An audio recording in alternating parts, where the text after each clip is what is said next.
যুবকেরা, ও তরুণেরা, ও নবী উম্মত উম্মতানেরা, তবে দেখতে পাওয়া গেল আল্লাহ পাক আমার নবীকে জানিয়ে দেবে, তুমি শুনে গিয়ে দাও তোমার উম্মত উম্মতানীদের জন্য আমি আল্লাহ যেমন গুরুত্বপূর্ণ, আমি আল্লাহ পাক আল্লাহ তাআলা যেমন রাত আমি দিয়ে দিলাম, যদি একটা রাত ইবাদত করে না, একটা রাতের পাল্লা, এক রাতের ইবাদত যদি এক পাল্লা রাখা হয়, পরিশ্রম জামারা কম দিকের ইবাদত যদি সারা জিন্দেগির উপর পাল্লা রাখা হয়, উম্মতে মুহাম্মাদিন এক রাতের ইবাদতের পাল্লা ভারী হয়ে যাবে। একটু জোরে বলা যাবে না? একটা রাতের মর্যাদা আছে না নাই? অনেকে বলে মসজিদে কি লাভ ওই রাত্রে গিয়ে। হ্যাঁ, আমরা সবাই চেষ্টা করছি বান্দাকে কিভাবে মসজিদে প্রবেশ করানো যায়। আবার অনেকে এই রাত্রে বলে ফজিলত নেই, বের হয়ে যা, মসজিদ ঢুকে লাভ নেই, আছে না নাই? মনে রাখেন, আপনার জন্য যদি কেউ মসজিদ থেকে বার হয়ে যায়, আপনার জন্য ওদিনে মসজিদে যদি কেউ না যায়, কিয়ামতের দিন আপনি জবাবদি হতে হবে আল্লাহর কাছে আপনাকে। কারণ আমরা চেষ্টা করি মানুষকে মসজিদে কি করে ঢোকানো যায়, আর আপনি কিভাবে বেদাত বেদাত বলে মসজিদ থেকে বার করে দিচ্ছেন।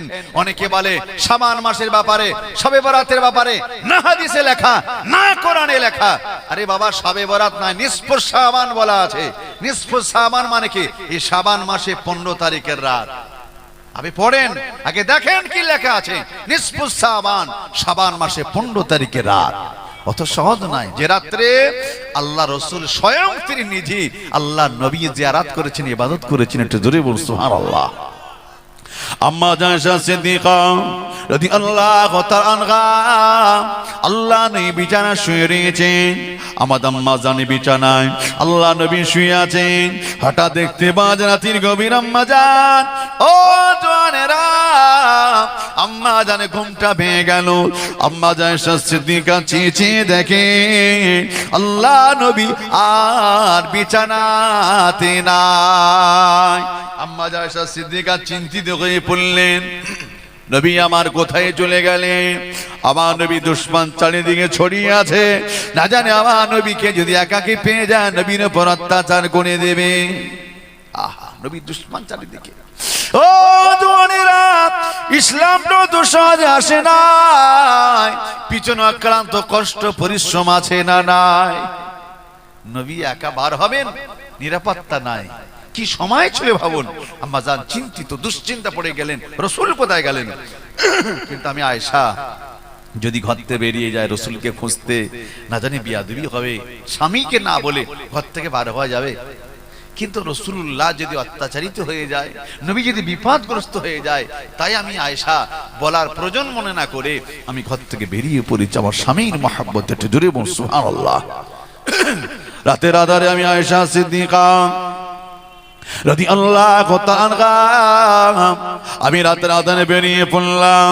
ও জওয়ানেরা, আমি আয়েশা সিদ্দিকা, আমি রাতে বেরিয়ে পড়লাম, আর আমার নবীকে আমি খুঁজতে লাগি। মসজিদে নববীর কাছে গেলাম, নবী আমার মসজিদ নববীতে নাই। আবার আমি আয়েশা সিদ্দিকা গিয়ে যাই, আল্লাহ নবীকে কোথায় পাওয়া যায় না। জান্নাতুল বাকিতে চলে গেলাম, সেখানে পেলাম না। জান্নাতুল মুআল্লায় কবরস্থানের দিকে আগে যায়, কাছাকাছি যতই যায় কান্নার একটা আওয়াজ ভেসে ভেসে আসে। আমি আয়েশা সিদ্দিকা আগে আগে যাই, ওই আওয়াজটা বড় চেনা চেনা আওয়াজ। ওই কান্নার আওয়াজটা অন্য কোন সাহাবার আওয়াজ ছিল না, ওই আওয়াজটা ছিল স্বয়ং আল্লাহ নবী কান্নার আওয়াজ। একবার জোরে বাড়ে। আমি আয়েশা সিদ্দিকা আগে আগে চলে যাই, আগে আগে গিয়ে দেখলাম আম্মা আয়েশা সিদ্দিকা বলছে, চেয়ে দেখলাম নবী আমার, আল্লাহ নবী কবরস্থানের পাশে দাঁড়িয়ে দাঁড়িয়ে আল্লাহ নবী দুটি হাত তুলে কাঁদেন, ও রাব্বি আল্লাহ পাক, আমার উম্মত উম্মতানি বড় গুনাহগার, আমার উম্মত উম্মতানি বড় পাপী। আল্লাহ ওদেরকে আযাবে জাহান্নাম দেবেন না, ওরা যে বড় দুর্বল, আযাবে জাহান্নাম সহ্য করতে পারবে না। নবী আমার উম্মত উম্মতানি সন্তানদের জন্য কেঁদে জানে যান। ও জোয়ানেরা, যুবকেরা, আম্মা আয়েশা সিদ্দিকা বললে আমার নবী কান্না দেখে আমি আয়েশা সিদ্দিকা, আমি স্বয়ং নবী, আমি আয়েশা নিজে কেঁদে জানে যা। আবার মনে পড়ে গেল নবীকে না বলে এসেছি, আল্লাহ নবী যদি আমাকে দেখতে পায় আমি আয়েশা না জানি ব্যতীত, আমি আয়েশা না জানি লজ্জিত হয়ে যাব।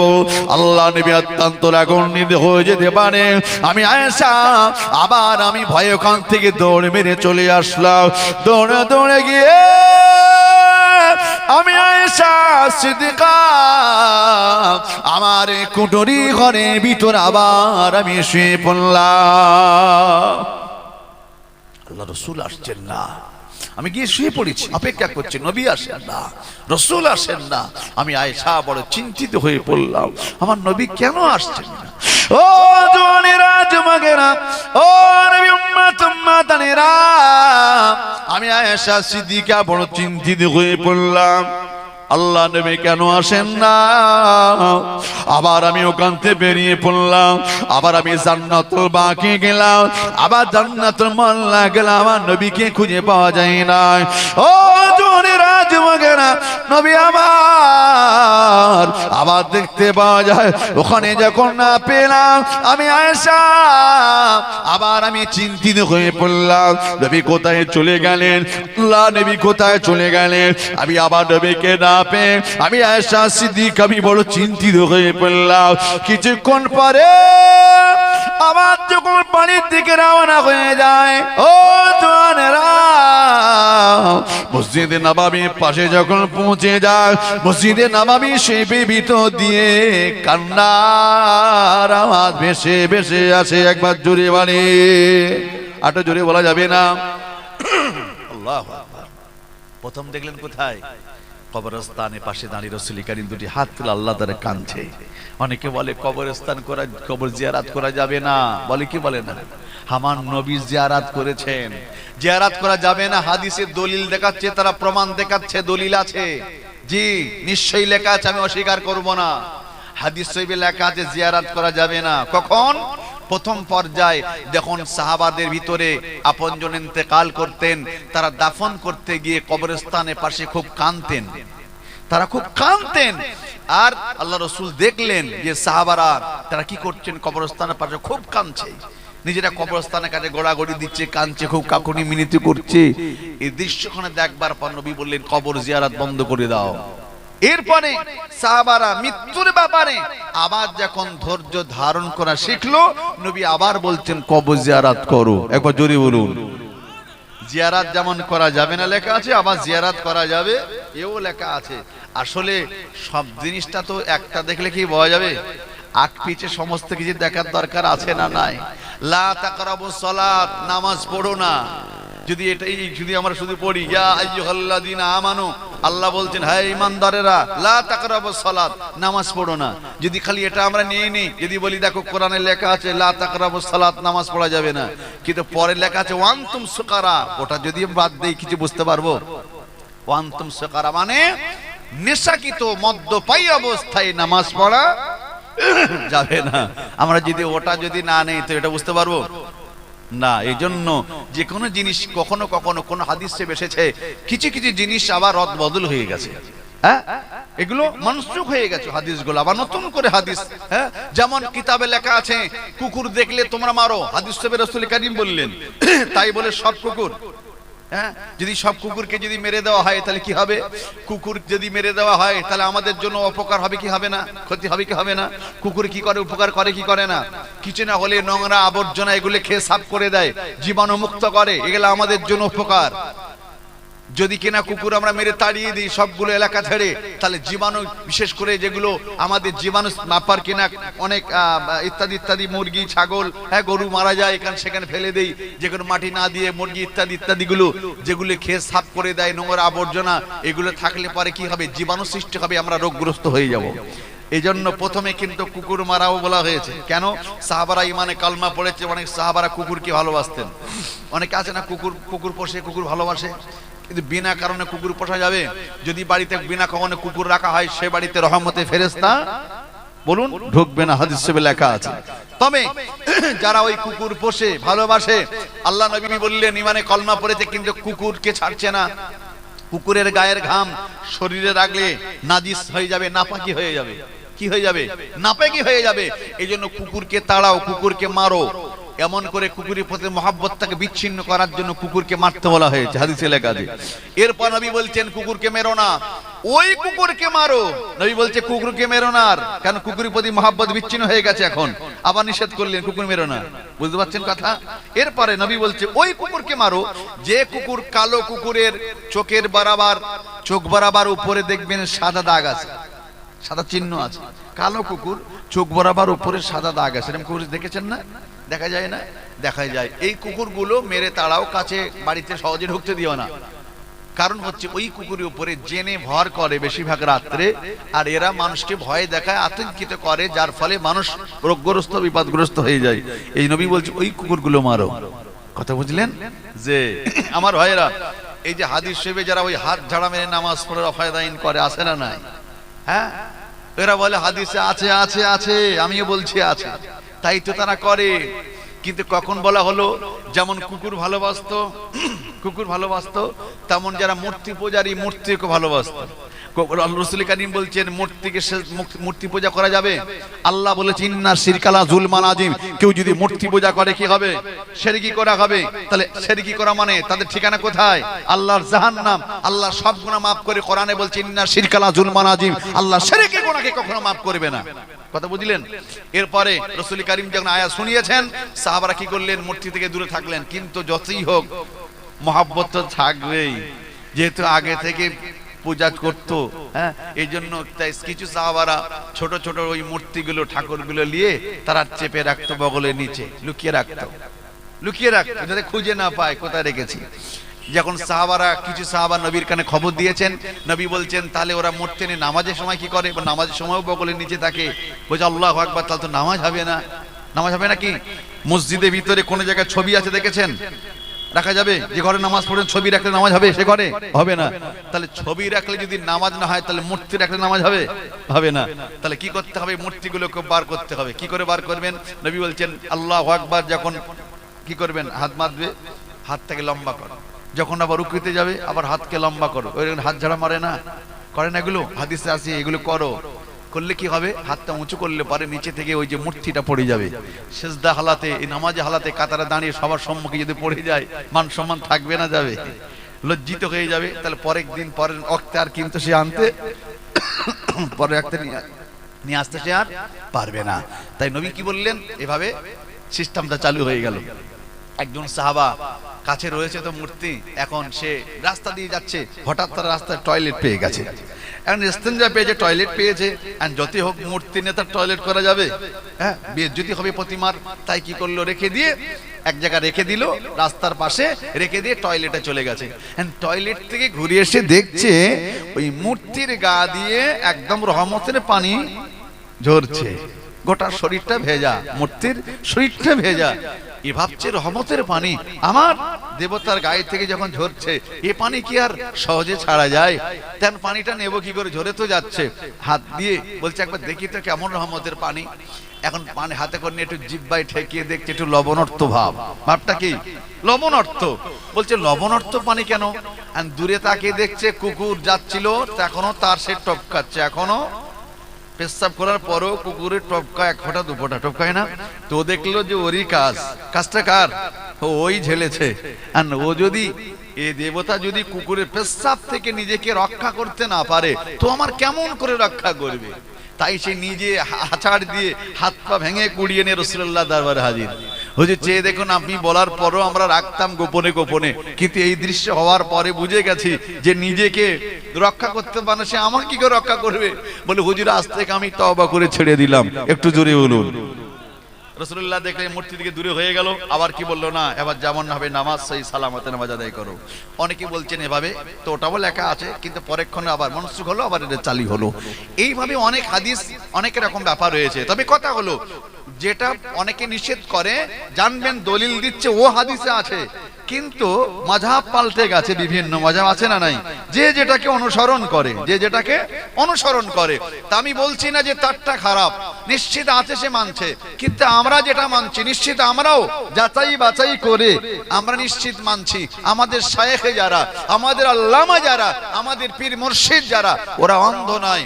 জি, ওরা অন্ধ নয়, ওরা চোখওয়ালা। আল্লাহ ওদের ইলম দিয়েছিলেন, তাই তারা কিতাব দেখে দেখে আমল করেছিলেন, তাই তো আমরা তাদের অনুসরণ করি। শুধু তাই নয়, আজও তারা আমাদের কাছে দলিল তুলে দিয়েছে, দেখো এগুলো হাদিসে আছে না নাই।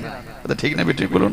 আল্লাহু আকবার। এজন্য আমি আপনাকে যেটা বোঝাচ্ছিলাম, কি বোঝাচ্ছিলাম আপনাকে, যে আল্লাহু আকবার, নবী সাহাবায়ে কেরামের ব্যাপারে একটু বোঝাচ্ছিলাম, যারা কিনা কি করেছিলেন, কতটা তাদের থেকে দূরে সরে গেলেন, কিভাবে ইবতিদা ইসলামে এইভাবে তারা নিজেরা পরিত্যাগ করেছে। কিন্তু দুর্ভাগ্য মুসলমান, আমরা কিন্তু এখনো পর্যন্ত নিজেদের অন্যায়গুলো পরিত্যাগ করতে পারিনি। কথা ঠিক বলছি না ভুল বলছি বলুন? মুহাব্বতে একবার দরুদ শরীফ, আল্লাহুম্মা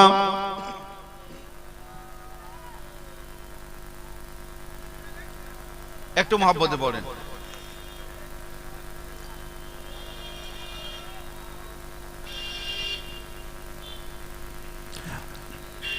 আওয়াজ যা হচ্ছে মনে হচ্ছে রাত 3টে বেজে গেছে, এখন তো 10টাও বাজেনি। কটা বাজে একবার দেখি তো, সময় এখন 8টা 13। সন্ধ্যাবেলা মনে করে একটা আওয়াজ দেন না, দরুদ শরীফ, আল্লাহুম্মা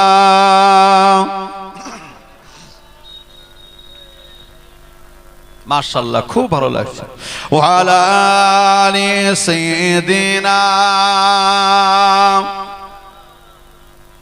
জন্ম আমার নবী যুগে হলে কেমন হতো, জন্ম আমার নবী যুগে হলে কেমন হতো, দু নয়নে রাসূল পাক দেখলে কেমন হতো, দু নয়নে রাসূল পাক দেখলে কেমন হতো, জন্ম আমার নবী যুগে হলে কেমন হতো, আসিত ভেসে গাজেরাতে বেলালের মধুর আযান, আসিত ভেসে গাজেরাতে বেলালের মধুর আযান, যে আযান ছিল এমন কোন মুগ্ধ রহমান, দয়ার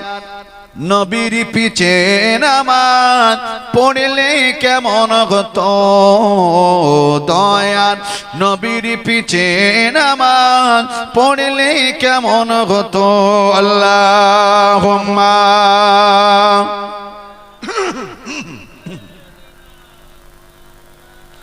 খুব ভালো লাগছে। ওয়া আলা আলি,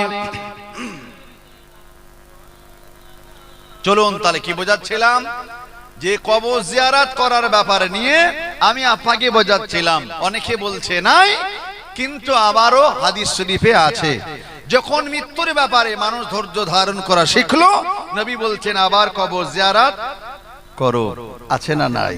তাই তো কবর জিয়ারত করি। কবর জিয়ারত করে লাভ কি? কবরের পাশে গেলে মৃত্যুর কথা মনে হয়, আর যে ব্যক্তি মৃত্যুর কথা মনে করে আল্লাহ তার গুনাহকে মাফ করে দেয়। একটু জোরে বলুন। এই জন্য কবরে ধরে যাওয়ার দরকার আছে না নাই? নওজোয়ান যুবকেরা, ছেলেরা, বাচ্চারা,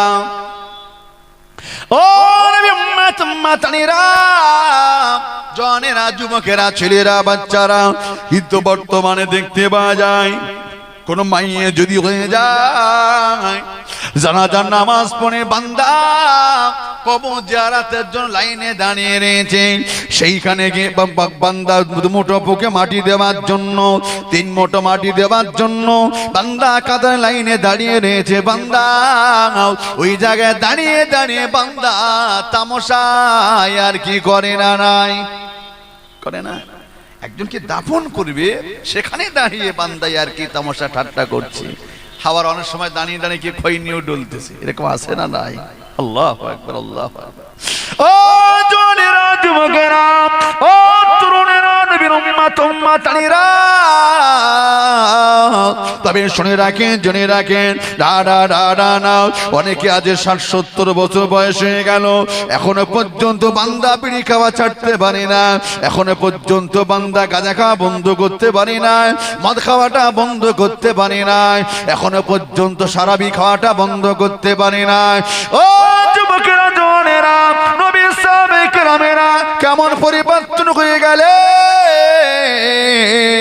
আমি যে সমস্ত সাহাবাদের কথা পাতে শোনাচ্ছিলাম, ওই নবীর সাহাবারা মদ খাওয়া হারাম, ইবতিদাই ইসলামে এটা নাজিল হয় না। ইসলামের শুরুতে মদ খাওয়া যে হারাম এটা নাজিল হয় না, এই আয়াতে কারিমটা নাজিল হয় না। সাহাবারা মদ খেতেন সবাই নয়, কিছু সংখ্যক সাহাবারা মিসকাত শরীফে হাদিসে লেখা, ওরা মদ খেতেন আবার মদের ব্যবসাও করতেন। কথা লেখা আছে বললাম, মিসকাত শরীফে হাদিসে মদ খেতেন, মদের ব্যবসা করতেন, সবাই নয়, গুটি কত সাহাবা যারা আগে থেকে খেতেন। কেন মদ খাওয়াটা হারাম নাজিল হয়নি তো খেতে অসুবিধে কোথায়? যেটা নিষেধ সেটা তো মানবো আমরা, তাই না? নিষেধ হয়নি তাই তারা খেতেন, ইমানে কালমা পড়েছেন, নামাজও পড়তেন, মদও খেতেন। আল্লাহু আকবার। কিন্তু ওই নামাজের মধ্যে এসে একজন মাতালের কালচার কেমন হয়, একজন মাতালের নীতিটা কেমন হয়, পাটা টলমলো, ব্রেন ঠিকঠাক চলে না, কথা বললে ঠিকঠাক বলে না। কথা ঠিক বলছি না ভুল বলছি? এখন মসজিদে যদি এসে কে মাতলামি করে, এই দৃশ্য দেখলে কি আমার নবীর আল্লাহর কি ভালো লাগবে? নবী বলছেন, আল্লাহ পাক, ও নবী আল্লাহ পাক, আল্লাহ দৃশ্যখানা দেখতে ভালো লাগে না, আল্লাহ দৃশ্যটা দেখতে ভালো লাগে না। আল্লাহ পাক এই মদটাকে আপনি হারাম নাজিল করে দেন। আল্লাহ পাক কি করলেন, ওরে আমার হাবিবি রে, তুমি ওদের জানিয়ে দাও, ও আমার হাবিবি প্যারা, ইয়া আইয়ুহাল্লাযীনা আমানু, হে ইমানদাররা শুনে গিয়ে দাও, আমি আল্লাহ পাক জানিয়ে দিলাম, লা তাকরাবুস সালাত, লা তাকরাবুস সালাত, তোমরা নামাজ পড়ো না, নামাজ পড়ো না, ও আনতুম সুকারা, মদ্যপায় অবস্থায়। একটু জোরে বলা যাবে না?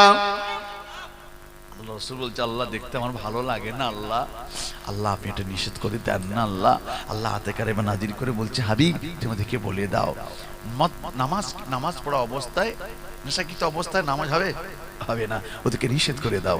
আল্লাহ পারলে পারতেন একসঙ্গে হারাম বলতে, পারতেন না? কিন্তু কেন বলে নাই? যে ব্যক্তিটা অটোমেটিক খায়, আবার সে নব মুসলিম, এখন যদি হারাম করে দেওয়া হয়, ওই বান্দা হয় মদ ছাড়বে না ইসলামটা ছাড়বে। ঠিক না বেটি বলুন? হয় মদকে ছাড়তে পারে, নাই খাওয়ার জন্য ইসলামটা ছাড়তে পারে।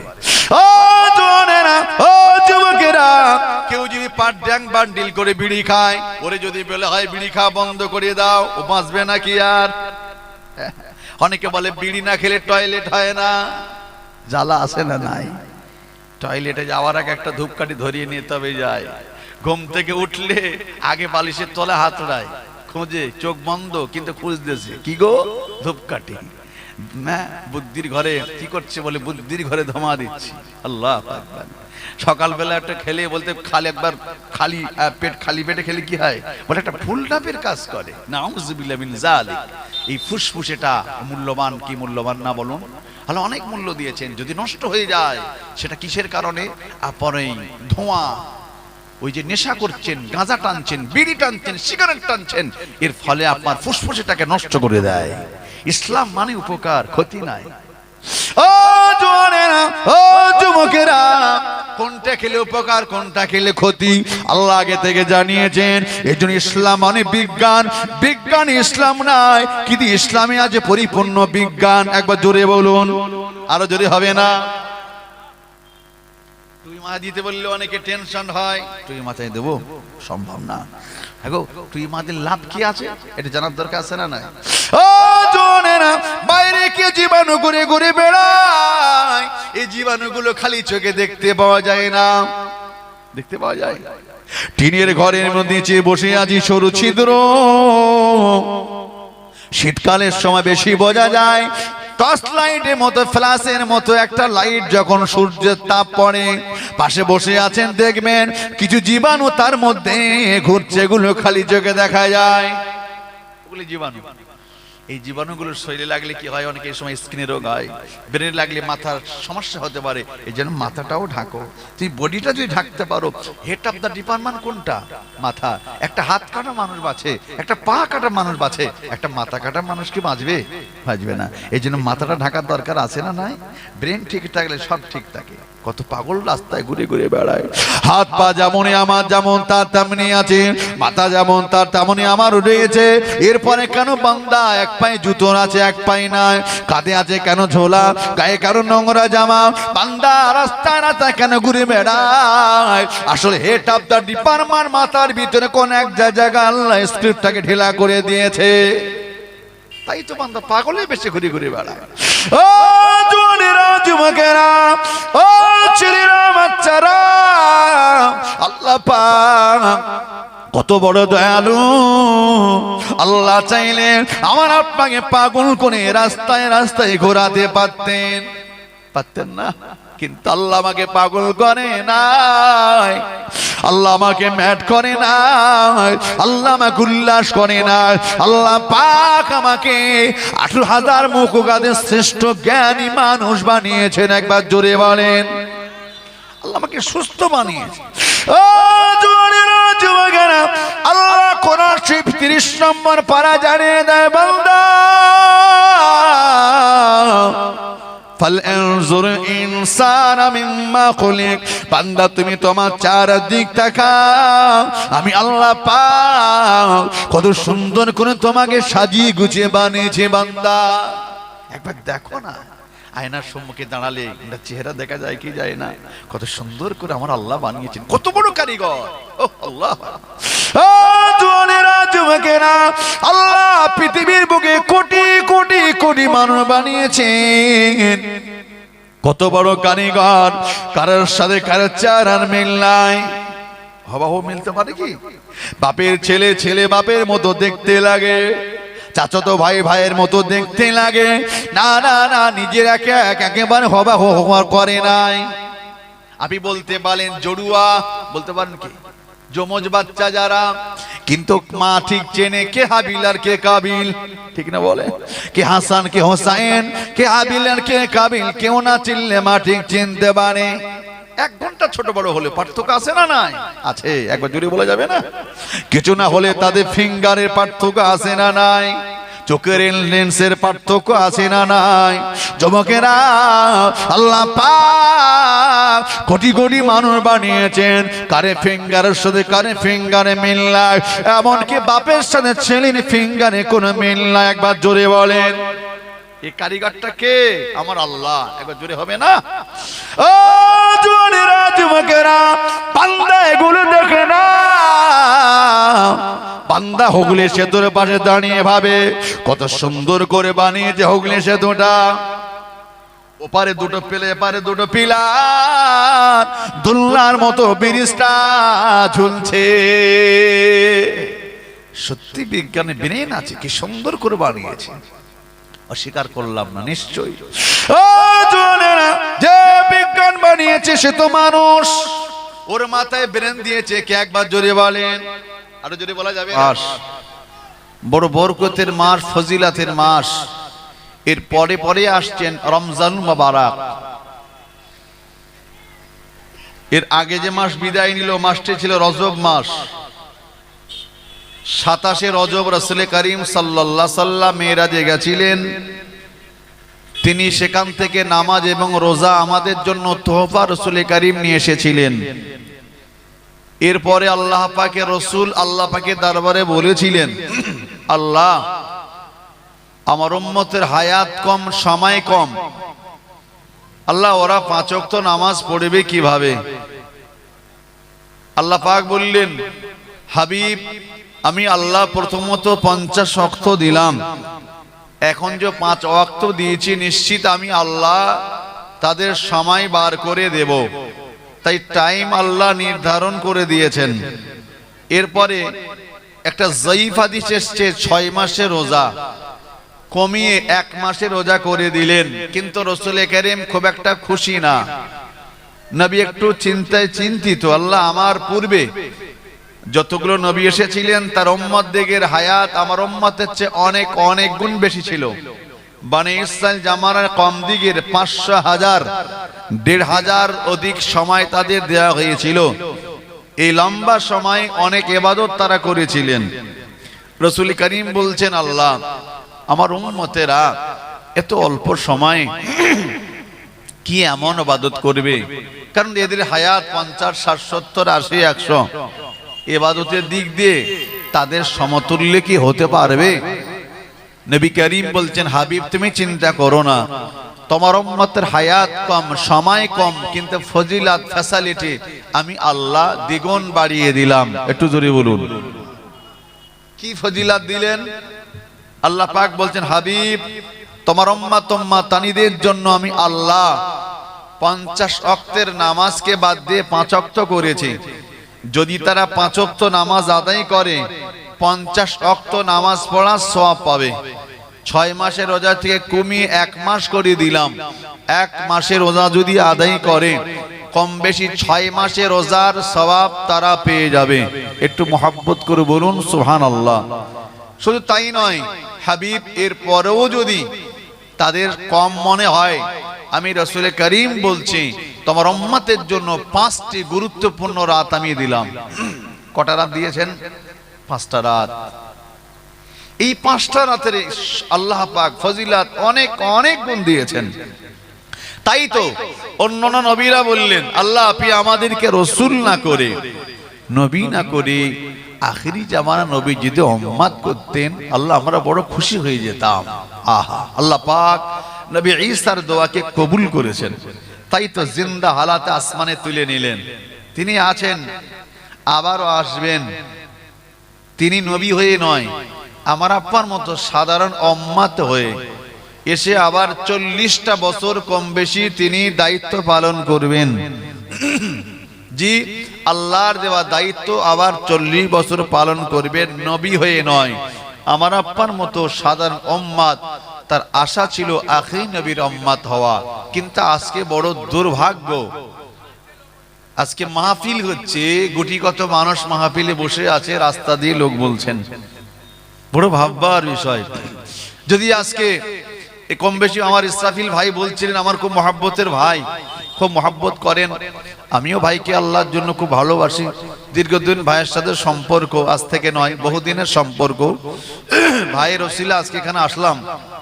তবে কথা হলো, আজকে এখানে ভাই বলছিলেন 100 বাড়ি কম বেশি একটা মহল্লা, 100 বাড়ি মিলিয়ে।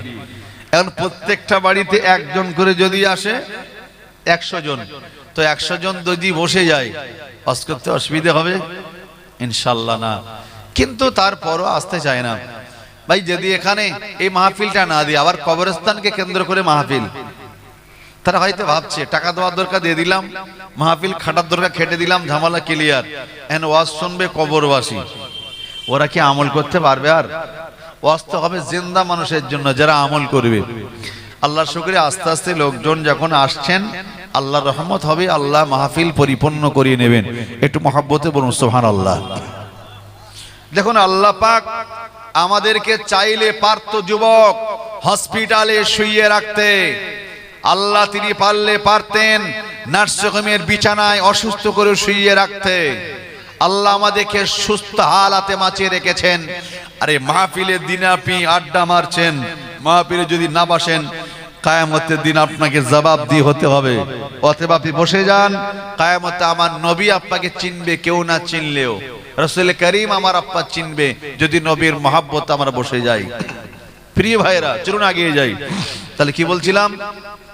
আল্লাহ পাক তার হাবিবকে বলছেন, হাবিব তুমি চিন্তা করো না, তোমার উম্মতানিদের জন্য আমি আল্লাহ 50 ওয়াক্ত নামাজ কমিয়ে 5 ওয়াক্ত করেছি। 6 মাসের রোজা কমিয়ে 1 মাস করলাম। শুধু তাই নয়, আল্লাহ রাসূল বললেন, হাবিব, আল্লাহ পাক বলছেন, হাবিব আমি আল্লাহ বলছি তোমার উম্মতরা যদি একটা নেকির কাজ করে 10টা সওয়াব। একটু জোরে বলুন। আমাদের কাছে দুটো ফেরেশতা আছে না নাই? কিরামান কাতিবিন ইয়ালামুনা মা তাফআলুন। ডান দিকে আছে কেরামান, বাঁ দিকে আছে কাতিবিন। বান্দা একটা নেকির কাজ করলে 10টা সওয়াব, বান্দা গুনাহ করলে কাতিবিন যদি লিখতে যায়, কেরামান বললে দাঁড়া। বান্দা তো আল্লাহর। আল্লাহ বলেছেন ইয়া আইয়ুহাল্লাযীনা আমানু তুবু ইলাল্লাহি তাওবাতুন নাসুহা। বান্দা গুনাহ করবে, আমি আল্লাহ জানি। আল্লাহ বলছেন বান্দা যদি একবার খালিস অন্তরে তওবা করে, আল্লাহর মদ পান করব না, আল্লাহর জিনা করব না, আল্লাহর সুদের টাকা খাবো না, ঘুষের টাকা খাবো না, আল্লাহ তুমি আমাকে maaf করো, একবার খালিস অন্তরে দুফোঁটা চোখের পানি ফেলে যদি তওবা করি, পরিবর্তন যদি হয়ে যায়, আল্লাহ maaf করে দেবেন। কাতিবিন বলছে ভাই কেরামান একটু দাঁড়াও না, বান্দা তো আল্লাহর, তওবার রাস্তা এখনো খোলা আছে, যদি একবার তওবা করে নেয়, আমার আল্লাহ বান্দাকে সবচেয়ে বেশি মহব্বত করে। একটু জোরে বলুন। নওজওয়ান যুবকেরা, চিনিরা, বাচ্চারা, আমরা জন্মায় গুলো করে থাকি বান্দা। অন্য যদি নবীর উম্মত হতাম, আল্লাহ পাক না জানি কবে ধ্বংস করে দিত। অন্য নবীর উম্মত হলে কবে ধ্বংস করে দিত। কোন নবীর উম্মত দিকে আল্লাহ আসমান থেকে পাথর বর্ষণ করে ধ্বংস করে দিয়েছে। পানি দেয় নাই, পানি পানি করে দৌড়চ্ছে। আল্লাহ একটু করে মেঘ দিয়েছে, সবাই দৌড়ে মেঘের কাছে গেল, মেঘের নিচে মনে হয় পানি আসবে, কিন্তু আল্লাহ পাক বলছে ফেরেশতা পাথর বর্ষণ কর, পাথর বর্ষণ করে ধ্বংস করে দিয়ে। ও নবী উম্মত উম্মাদানেরা, আল্লাহ পাক কোন নবীর উম্মত দেখেন আল্লাহ প্লাবনকে ধ্বংস করে দিয়েছে। আল্লাহ পাক কোন নবীর উম্মত উম্মাতানি দিকেন আল্লাহ আসমানি গজব দিয়ে ধ্বংস করে দিয়েছে। কিন্তু আল্লাহ পাক উম্মতে মুহাম্মাদি এত মুহাব্বত করে পিয়ার করে, আল্লাহ পাক জানিয়ে দেয় ওরা যে হাবিবের উম্মত, আমি আল্লাহ ওদের কষ্ট দিলে আমার হাবিব যে কষ্ট পেয়ে যাবে। ও নবী উম্মত উম্মাদানেরা, ও নওজওয়ান তরুণেরা, যুবকেরা, আখরি নবীর উম্মত বলে আল্লাহ পাক এখনো পর্যন্ত বাঁচিয়ে রেখেছেন। একবার জুড়ে বাড়ে শুধু আখরি নবীর উম্মত বলে, নইলে কবে ধ্বংস করে দিতে।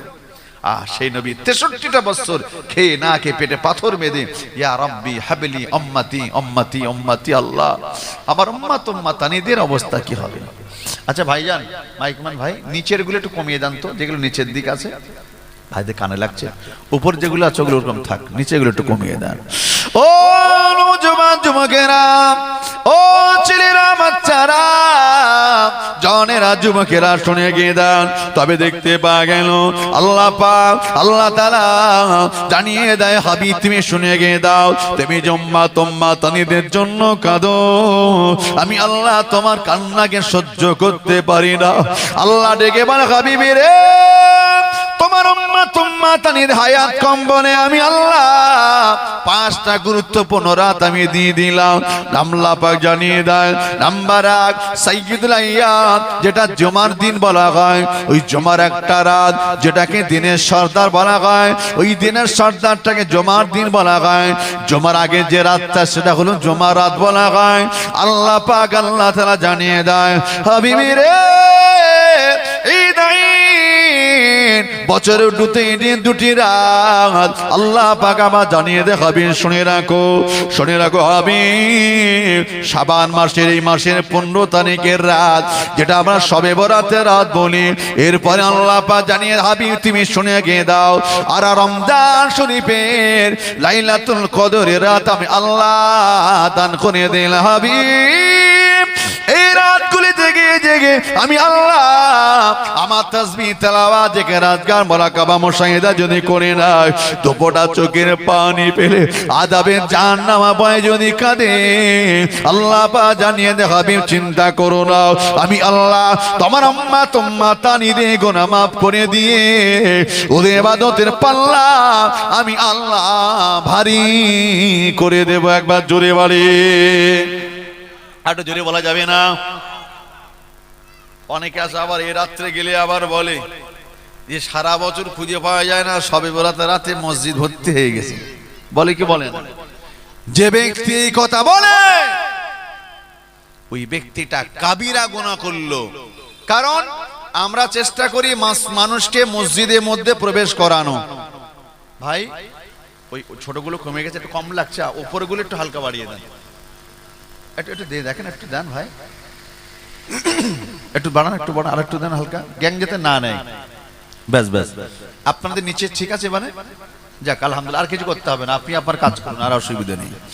ও তরুণেরা, জওয়ানেরা, ও নবী উম্মত উম্মাতানেরা, তাহলে আমি আপনাকে কি বোঝাচ্ছিলাম, কটাতে মাথায় রাখেন। তবে দেখতে পাওয়া গেল আল্লাহ পাক আমার নবীকে জানিয়ে দেয়, আমি তুমি শুনে গিয়ে দাও, এই 5টা রাত গুরুত্বপূর্ণ রাত আমি দিলাম। শুধু তাই নাই গো, তাই না, কথা একটু মাথায় রাখুন, ইবাদতের মাস, এটা ইবাদত সম্পর্কে বলতে চাই।